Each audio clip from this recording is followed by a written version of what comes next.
of separation that can most suitably be used to separate the following mixtures: gasoline from petroleum, benzoic acid and potassium carbonate, oil from cashew nuts. So gasoline from petroleum, we use fractional distillation because these are two liquids with different boiling points, so we use fractional distillation. Benzoic acid is a supplement, it sublimes when heated, therefore to separate it from potassium carbonate we use sublimation method. Oil from cashew nuts we use solvent extraction. You should also know how to describe the experiment of a solvent extraction, where you are supposed to crush the cashew nuts and then use the solvent. That process, you should know it. The table below shows information about three solid substances A, B, and C. Study it and answer the question that follow. Solid A, soluble in water, cold water, soluble in hot water. B, insoluble in cold water, insoluble in hot water. C, insoluble in cold water, soluble in hot water. Describe how you would separate the three solids from the mixture of the three. So how would you separate A, B, C?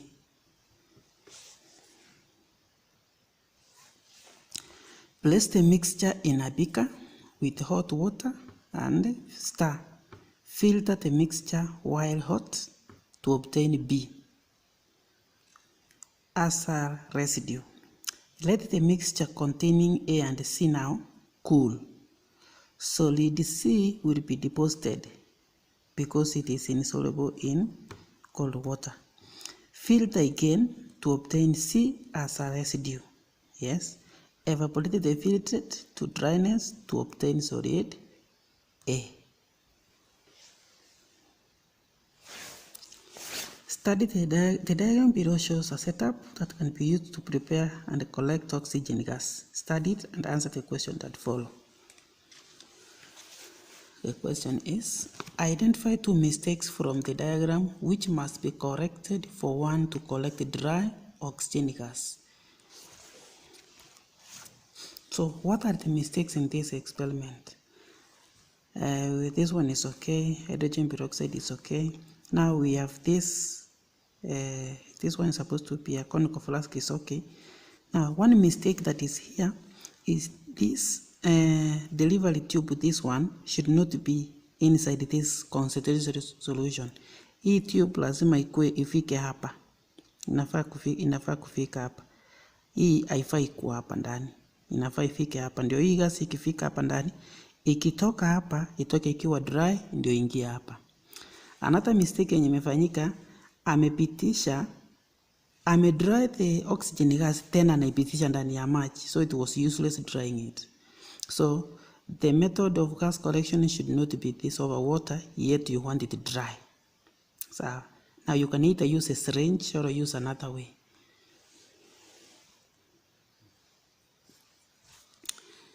The delivery tube in the conical flask containing concentrated sulfuric acid should not be dipped into the acid. That's mistake number one, which should be corrected. And mistake number two, which would be corrected for us to correct dry oxygen.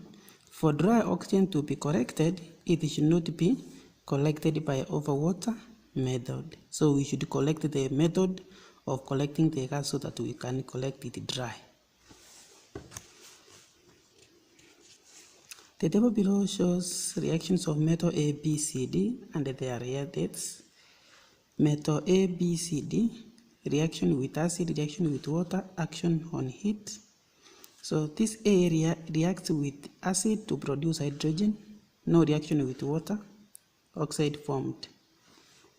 B, no reaction, metal formed. Hydrogen formed oxide. So this C reacts with water and reacts with an acid. So a metal which reacts with an acid and water at the same time, then that is the most reactive. because you see the rest, they don't react with water. So C is the most reactive. Arrange the metals in order of decreasing reactivity, starting with the most reactive. So the most reactive is going to be C kwa sababu ina react na both water and the acid. Ile ambayo ina react with the acid and no water, that will be the second. So yenye ina react na acid but no water, that will be the second most reactive. So A is the second most reactive. And then D does not react with water, does not react with the acid, but it forms an oxide. So that one makes it the second. But this B does not react with the acid, does not react with it, forms a metal. Remember, when action of heat on nitrates, those metals that forms the respective metal, they are the most, what is the end of the reaction, the activity series. For example, silver and the mercury. Kwa hivyo, this one could be mercury or silver. So, therefore, this one is the correct order of reactivity.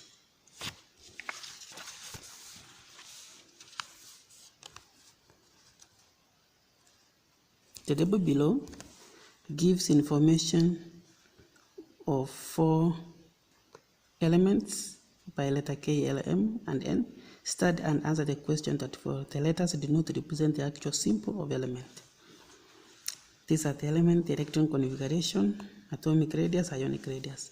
Which 2 elements have similar properties? Explain. Kwa hivyo ukiangalia hapa, for the elements to have the similar, unaangalia which the elements within the same group or the same period, those one will give us the similarity. What is the most likely formula of the oxide of L? So K and M, and because K is group 2, N is group 2. So this and this, they share similar chemical properties. K and N, they have the same number of electrons in the outermost energy level. Or you can say K and N because they belong to the same group. What is the most likely formula of the oxide of L? L is chlorine, you can see. So chlorine takes the valence. Tunajua chlorine, the valence is 1. Sawa? Lakini wakati ina react, inachukua 7 as the valence electrons. Therefore it will form L2 oxygen. So this is 2, this is 7 here, and this is 2. So it in interchange. So it forms L2O7, or you can write it chlorine like this.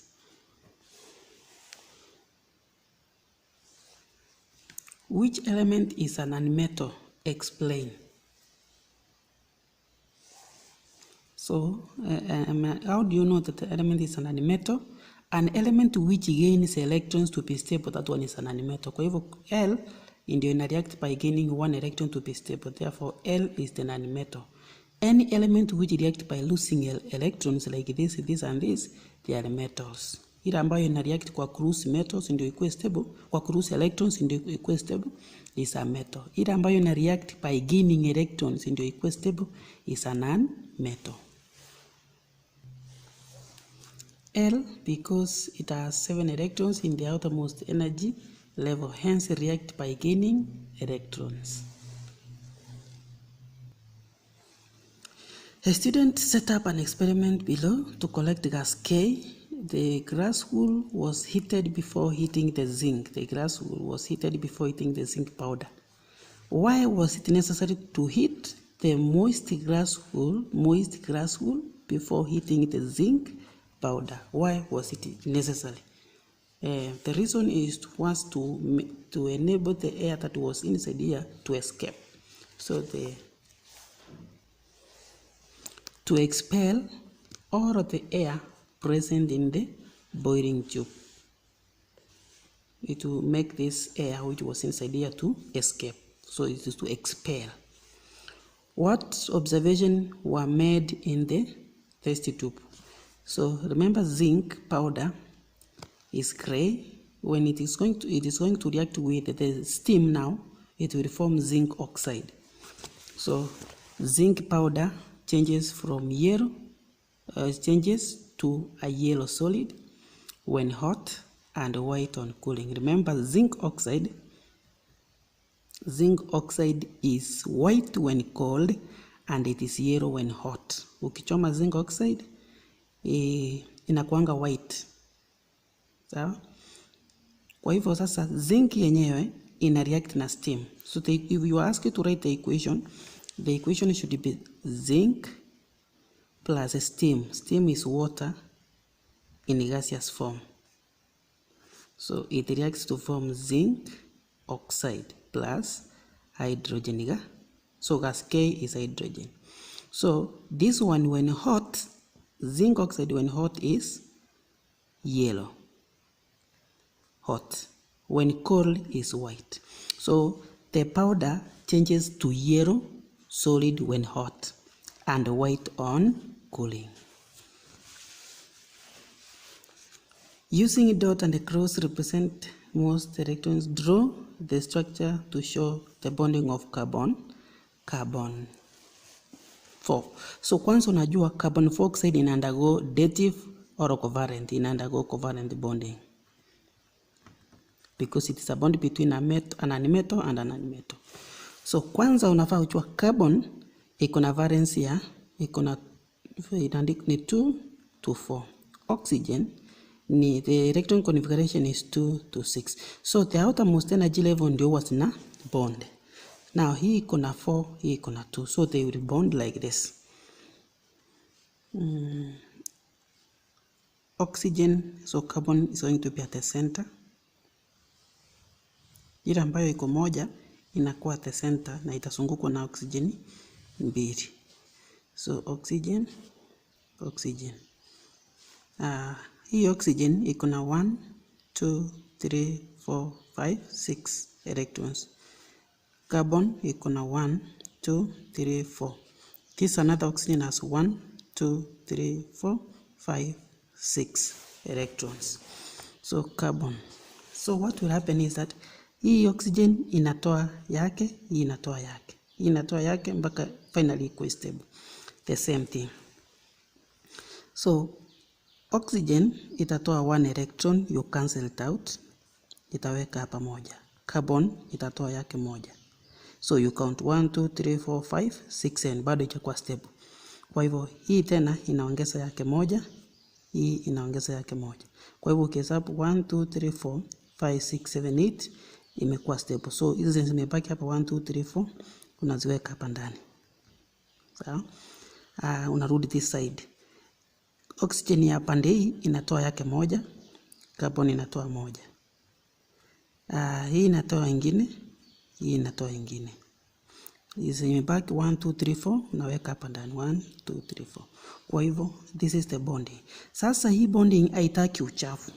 Ukishafanya hivyo, now I want you to draw this one here very clean.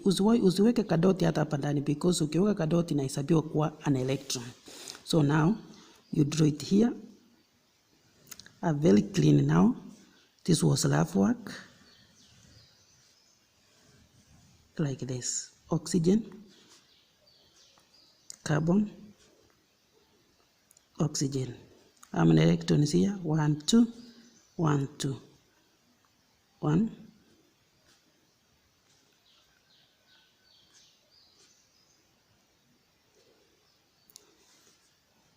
1, 2, 1, 2. And this is the correct. So ukisha chafua pande hii una cross and then you use this one as the correct one. Suppose ulikuwa umeambiwa uchole ammonium ion or hydroxonium ion. This one is undergo dative. Sawa? Ukiona ikiwa positive inamaanisha there is one hydrogen here which is empty. Hapa there is one hydrogen which is empty. So how do you draw hydroxonium or ammonium ion? It's simple. Ammonium ion, N itakuwa katikati. Sawa? Hiyo N, nitrogen, itazunguka na 4 hydrogens. 1, 2, 3, 4 hydrogen.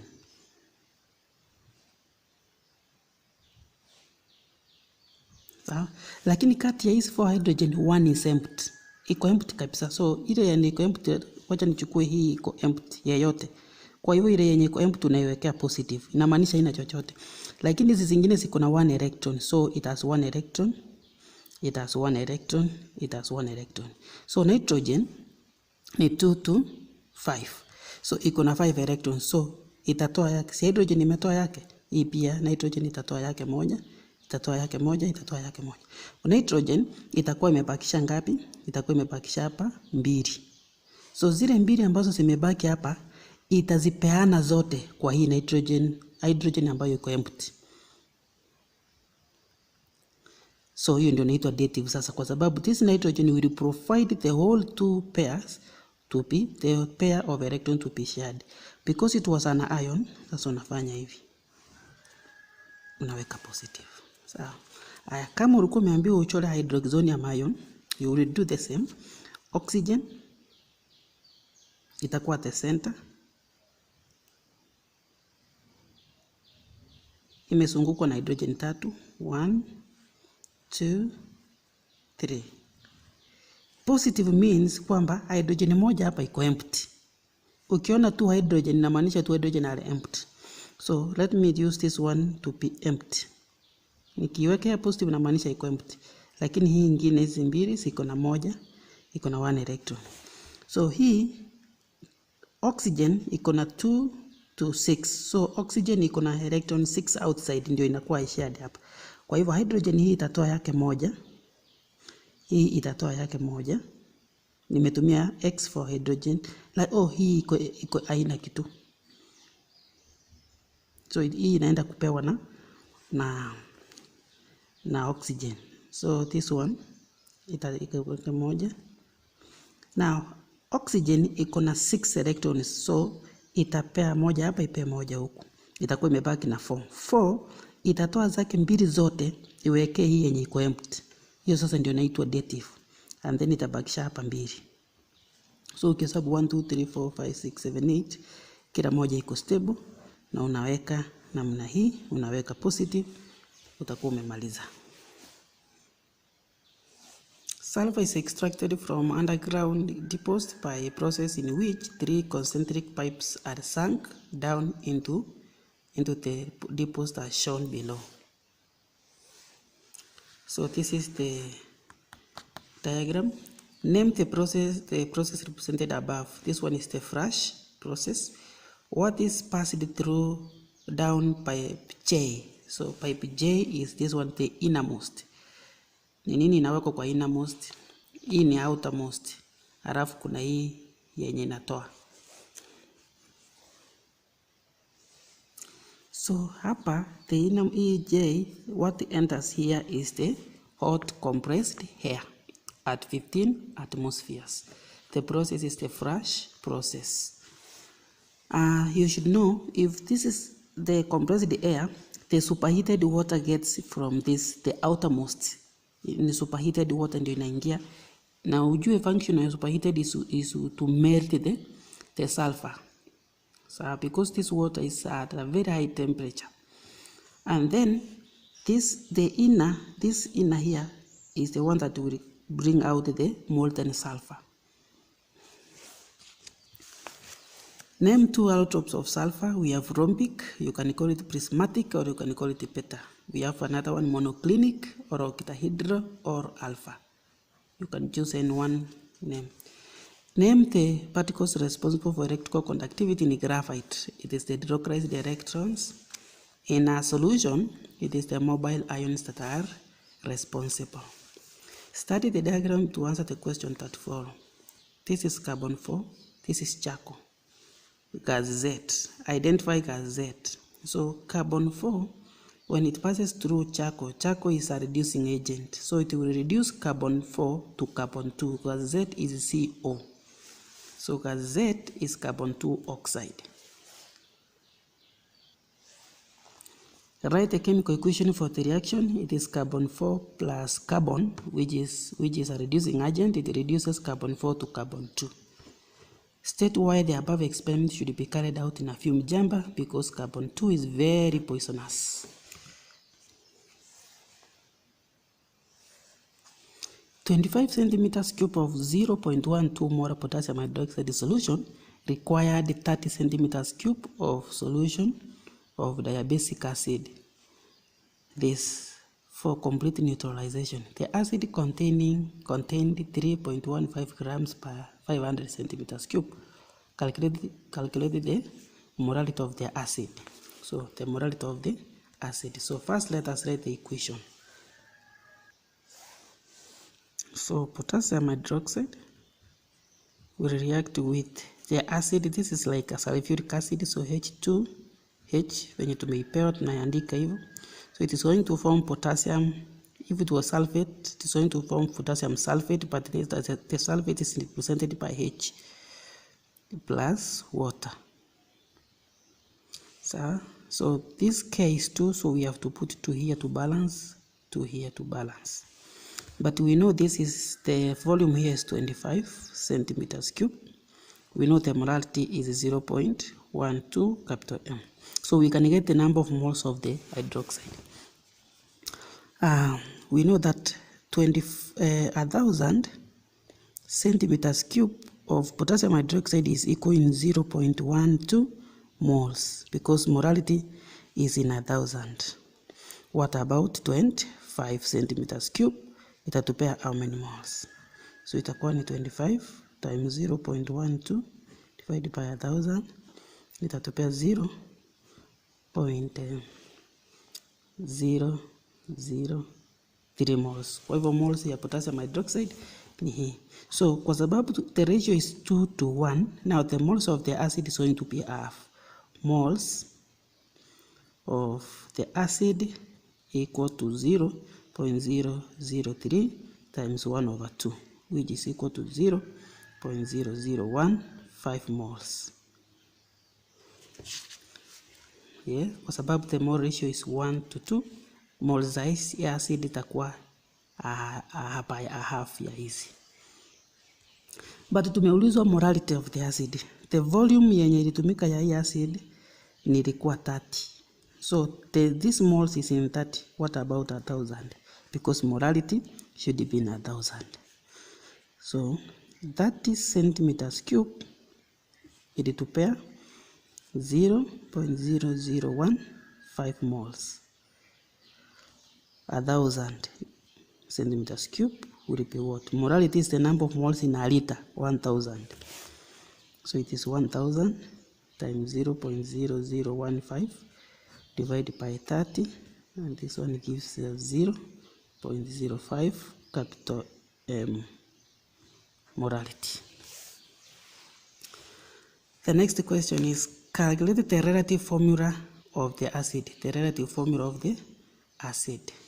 Relative formula of the acid. You remember the formula I usually give.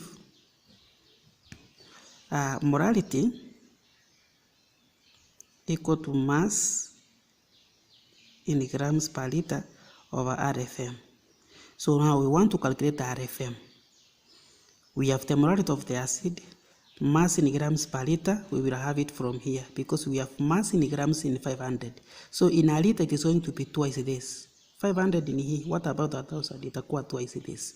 So we already have mass in grams per liter. So we will say 3.15 grams is in 500. 1,000 centimeters cube itakuwa ngapi? Itakuwa ni 100. 1,000 times 3.15 divided by 500. Hii ni mara moja pa mara mbili. So itakuwa 6.3 grams per liter. Nishapata mass in grams per liter of the acid. Molarity niko nayo. So nataka RFM. So RFM is equal to mass in grams per liter divided by molarity. So mass in grams per liter is 6.3 divided by molarity is 0.05. And this one will give us 126, and that is the RFM. Explain how a sample of ethanol could be distinguished from a sample of ethanoic acid by a chemical test. How would you differentiate ethanol and ethanoic acid, an alcohol and an alkanoic acid? Put ethanol in a test tube and also ethanoic acid in another test tube. Add sodium carbonate to each of the test tube and note the observation. In the test tube with ethanoic acid, a loud effervescence is observed. Bubbles are formed and a colorless gas is produced. A loud effervescence is observed, while there is no effervescence in the test tube containing ethanol. So there will be effervescence in a test tube containing ethanoic acid when sodium carbonate is added, but there will be no effervescence when the sodium carbonate is added to a test tube containing ethanol. That's how you will differentiate that this one is ethanol and this one is ethanoic acid. Ethanoic acid will produce effervescence, but ethanoic acid will produce effervescence. Ethanol will not produce effervescence. The flow chart below shows a question. This is ammonia, copper 2 oxide, gas A, liquid B. State the observation made when ammonia gas is passed through overheated copper 2 oxide. Copper 2 oxide, you should know the color, it is black. Copper is brown. It is important to know these colors because when you are taught to make observation, you tell us the color changed from where to where, from which to which. So ammonia gas is a reducing agent, so it will reduce copper 2 oxide to copper. So solid B is going to be the brown copper, and it is going to form a colorless liquid, a gas. State observation. So the black solid copper 2 oxide changes to brown. So the color changes from black to brown. That is, the black copper 2 oxide is reduced to copper, which is brown. So this is the equation which you should know. Lazima ujue kuandika equation. So ammonia plus copper 2 oxide, it forms copper, which is brown, nitrogen gas, and a colorless liquid, that is water. So gas A is nitrogen, liquid B is water. And this is the equation. You may be asked next, write the equation that took place. Starting with calcium carbonate, describe how a solid sample of calcium sulfate can be prepared. Into a beaker containing dilute nitric acid, add calcium carbonate a little by a time, a little by a little, as you stir. Continue adding until there is no further reaction. Filter the mixture. Add sodium sulfate to the filtrate. Filter the mixture. Filter the mixture. The residue is calcium sulfate. Wash the residue with distilled water and dry it between filter papers.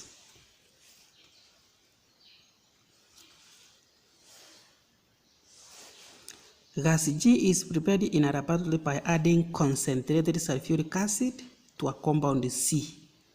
Gas G is denser than air and dissolves in water to form a solution which is strongly acidic. Name two gases that are likely to be G. Two gases that are likely to be G is hydrogen chloride gas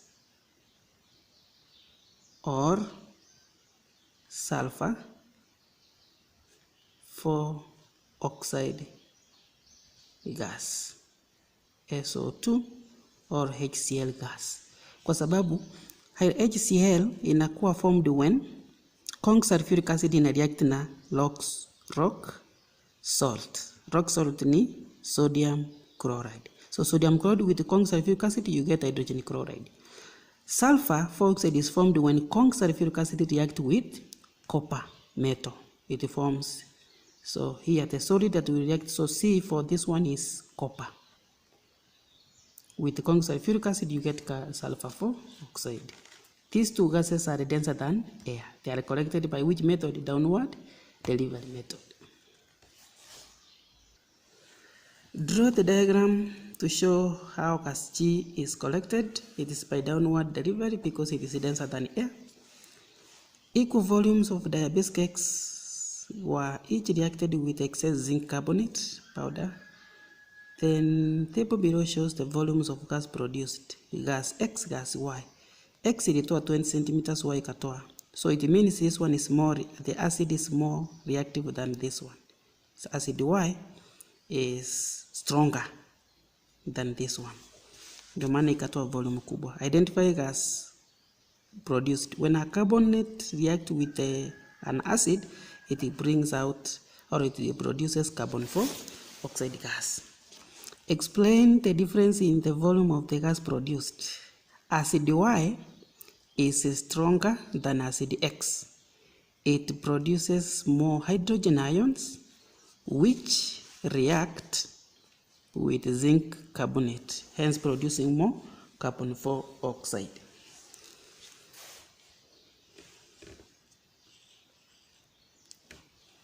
Methane gas reacts with chlorine gas as shown. This is the equation. UV light is required.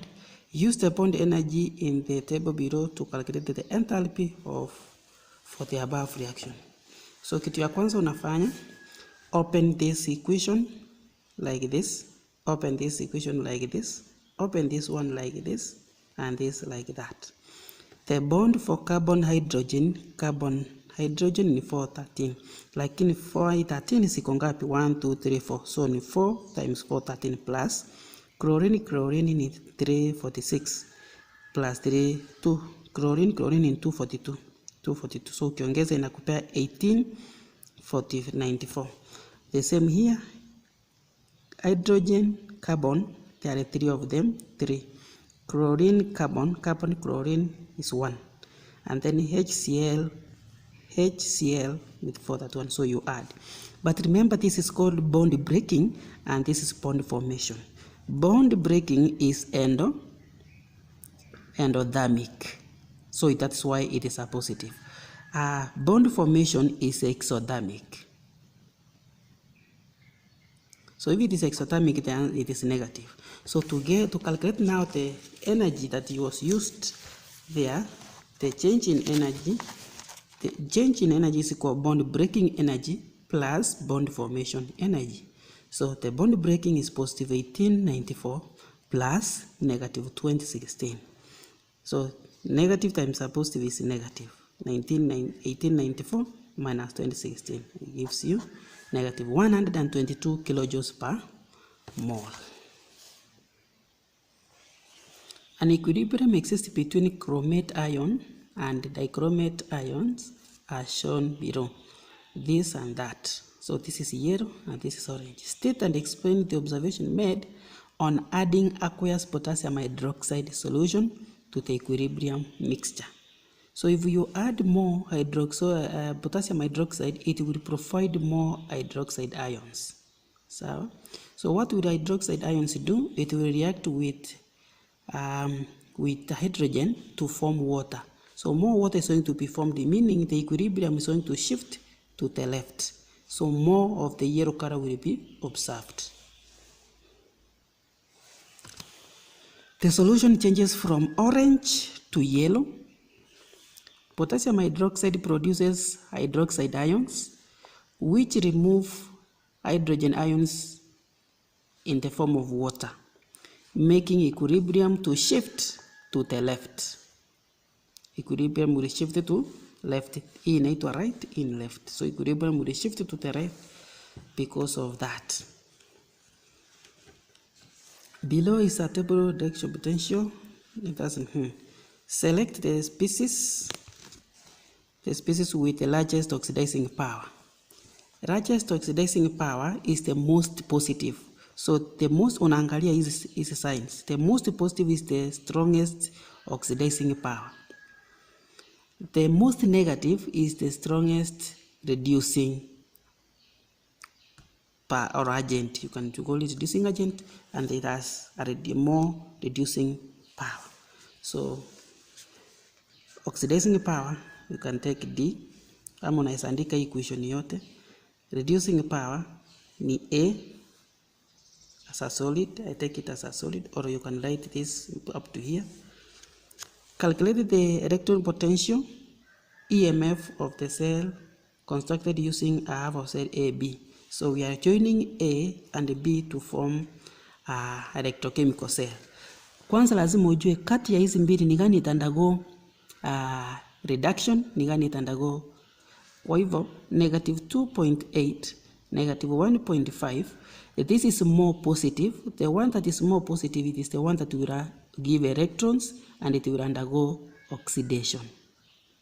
The one with less reduction potential will undergo reduction. Now we use the formula E cell is equal to E theta of reduction minus E theta of oxidation. Kwa hivyo hapa ili utumie hii formula lazima ujue ni gani ili undergo oxidation, ni gani ina undergo reduction. Therefore, yenye ina undergo reduction ni tumesema ni hii ita undergo reduction, hii ita undergo oxidation. So now we use the formula E theta reduction minus E theta.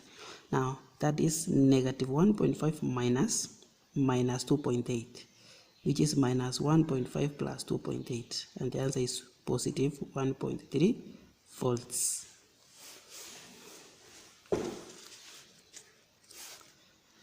A polymer has the following structure. This is a polymer. A sample of this polymer is found to have a molecular mass of 5194.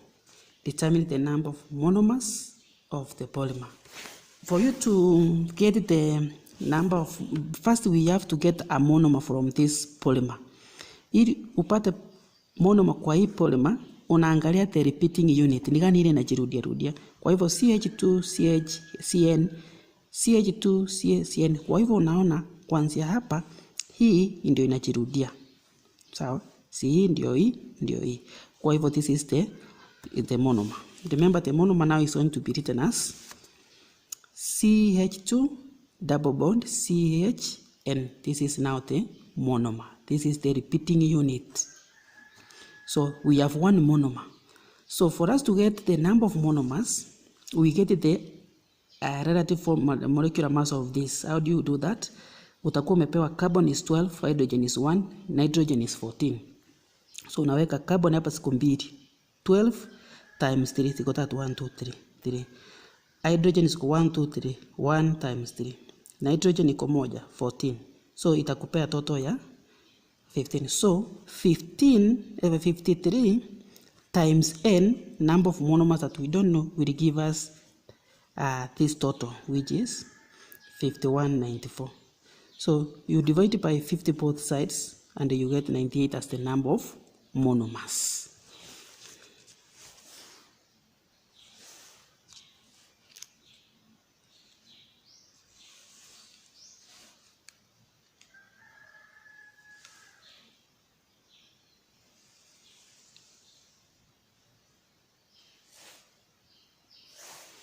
The diagram below shows the behavior of a radiation from a radioactive material in an electric field. Study it and answer the questions that follow. This is the diagram. Plate A, plate B, PQR. Identify the radiation PR. Identify the charge of plate A, plate B. Hapa unafaa ujue tuko na 3 particles inakuwa tunakuanga na alpha, tuko na beta na tuko na gamma inakuwa produced. But tunataka kujua ukiangalia diffraction to the plate, the diffraction here is very big, the diffraction here is small. So if the diffraction is small, unajua hiyo ni alpha particle. Alpha particle is heavier. Kwa hivyo diffraction inakuwa kidogo.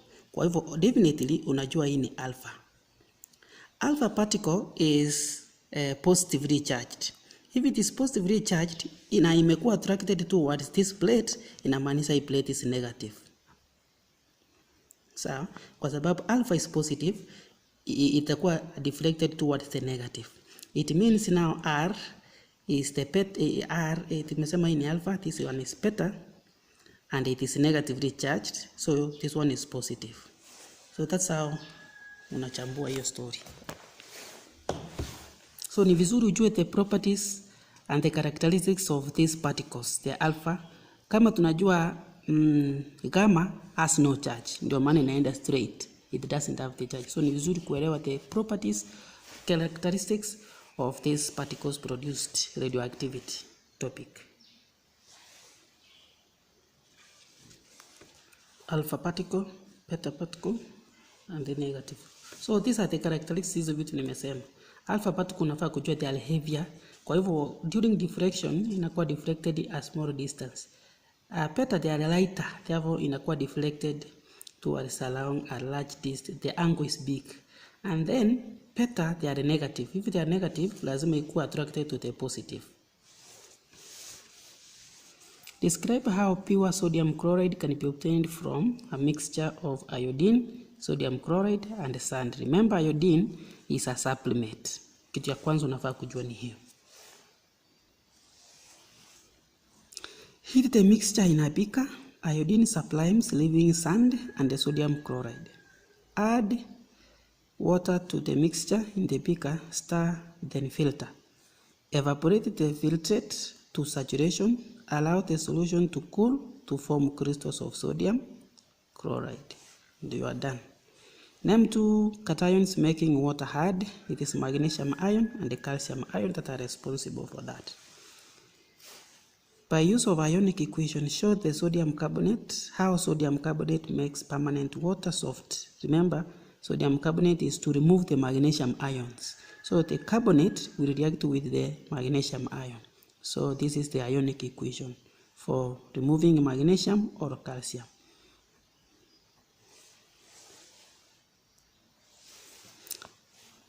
This is the table. What do you not deduce about the nature of solution R? Solution R has a pH of 1, then it is a strongly acidic. So which solution would react most vigorously with sodium hydrogen carbonate? That must be an acid R, solution R. Which solution is likely to be ammonia solution? Ammonia solution is a weak base. So a weak base here is T. Define the term solubility. Solubility is the maximum mass of a solute that is required to saturate 100 grams of water, if that was the solvent used, 100 grams of water at a particular temperature. Give two uses of solubility curves: fractional crystallization, used to obtain a pure sample from a mixture of two soluble solutes in a solution. Describe a suitable test for sulfite. How can you test for sulfite ions? Add barium nitrate. You can use barium nitrate, barium chloride, or lead 2 nitrate solution into a test tube containing the sulfate ions, followed by dilute nitric acid or HCl. If a white PPT is formed which dissolves in the acid, then the sulfite ions are present. This one is called a sulfite. Sulfate is SO42 minus. This one is sulfate ions. This one are called, if it is 3, it is sulfite. Here.